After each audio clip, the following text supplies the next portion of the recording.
Terrain de jeu pour alpinistes, la paroi glacée est également un endroit périlleux et imprévisible.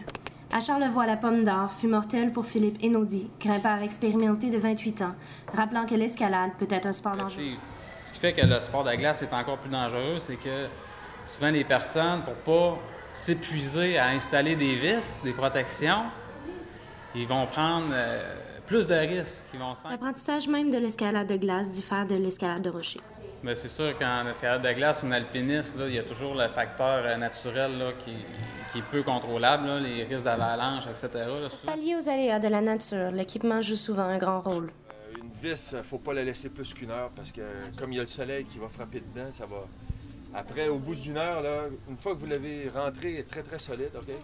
Au bout d'une heure, vous prenez la vis comme ça, vous l'arrachez, ah oui, ça vient tout seul. Mais par contre, en cisaillement, ça reste fort. Okay.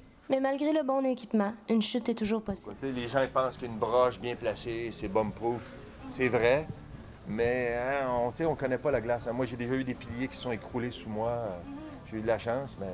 Dans le cas d'une chute, le matériel de base rend indispensable un moyen de contacter l'extérieur, que ce soit à l'aide d'un téléphone cellulaire, d'un spot ou de d'autres moyens. Le téléphone satellite, là, c'est sûr que c'est indispensable. Au-delà du matériel, de la formation et de la prévention des risques, une attitude prudente demeure de mise, souvent contradictoire avec la recherche d'adrénaline. Le monde aime le danger, là, pour faire ça, là, aller dans le bois, là, à 6 heures de ski de fond, là, faut que tu aimes ça, te mettre dans la marde. Les risques et dangers associés à une escalade de glace sont bien réels. Mais la quête de défis et la recherche de sensations fortes continuent d'encourager les alpinistes à se risquer sur les parois glacées. Gabrielle Delorme, Université Laval, Québec.